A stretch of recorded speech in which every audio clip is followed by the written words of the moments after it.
Et on continue d'évoquer l'adoption d'un projet de loi visant à abroger la charte des partis politiques. Et nous sommes avec Mamadou Ismaïla Konaté, juriste et ancien ministre malien de la Justice. Bonsoir, merci d'avoir accepté notre invitation.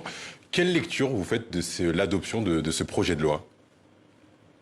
Il faut rappeler simplement que la première étape démocratique du Mali moderne date du 26 mars 1991.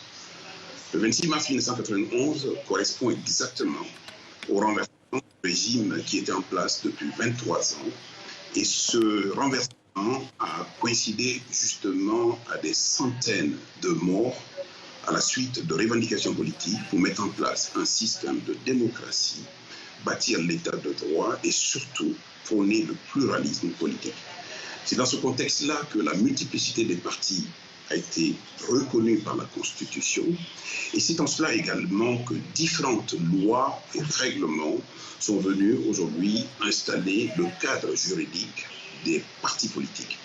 Et bien c'est ce cadre juridique qui a été définitivement anéanti par un régime lui-même issu d'un double coup d'État militaire qui a réuni un certain nombre de partis dans une salle et s'est pris un moment pour le peuple pour prendre des décisions qui sont à la fois dangereuses d'une part, constitutives de recul démocratique.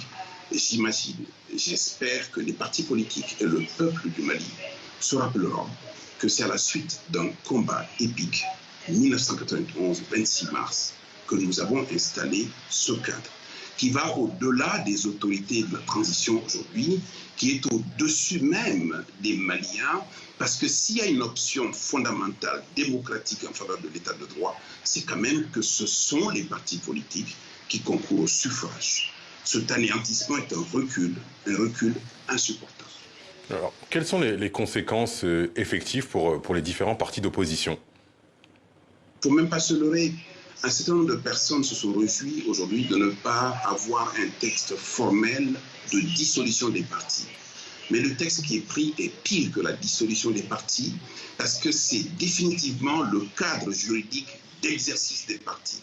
C'est-à-dire la loi qui permet, 1, de créer les partis, 2, de les organiser, 3, d'assurer leur fonctionnement, 4, d'assurer leur participation à la vie politique et 5, d'assurer leur financement qui viennent d'être anéantis. Aujourd'hui, en termes d'existence des partis politiques, il n'y a plus que les dispositions de l'article 39 de la Constitution qui prévoit que les partis politiques concourent au suffrage universel, mais que ces partis politiques sont réglementés par des lois organiques.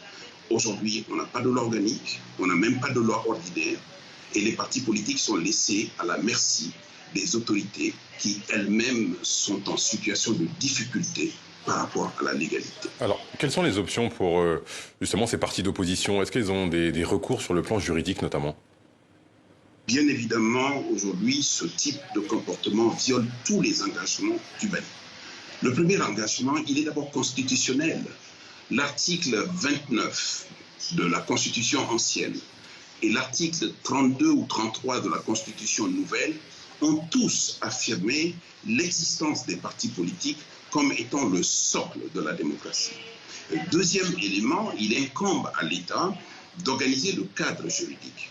En ayant anéanti ce cadre juridique, en ayant anéanti les droits et les libertés qui permettent aux partis politiques justement de jouer pleinement leur rôle, l'État du Mali, par le biais de son gouvernement de transition militaire, a violé cet engagement constitutionnel. Et de ce point de vue, j'espère que la Cour constitutionnelle du Mali, saisie, saura jouer la plénitude de ses responsabilités. Sans compter qu'au plan international, nous avons quand même la violation des engagements que nous avons au niveau de la Charte africaine de la démocratie, au niveau du pacte civil.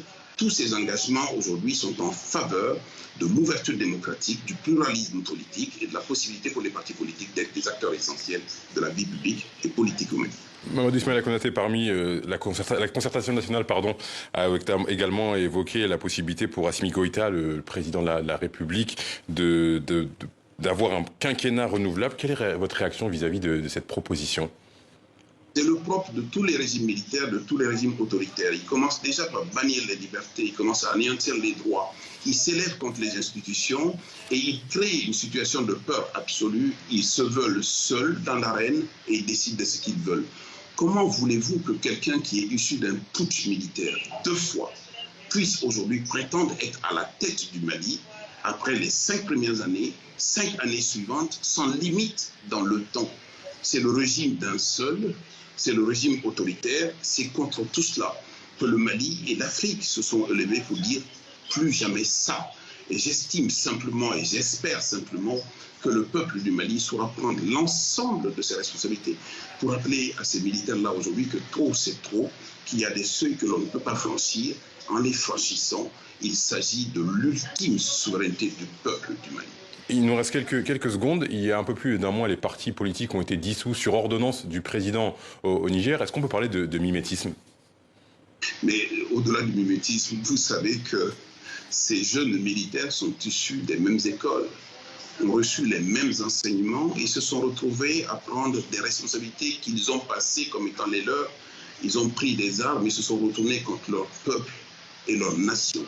C'est un crime au Burkina Faso, c'est un crime au Niger, c'est un crime en République du Mali aussi.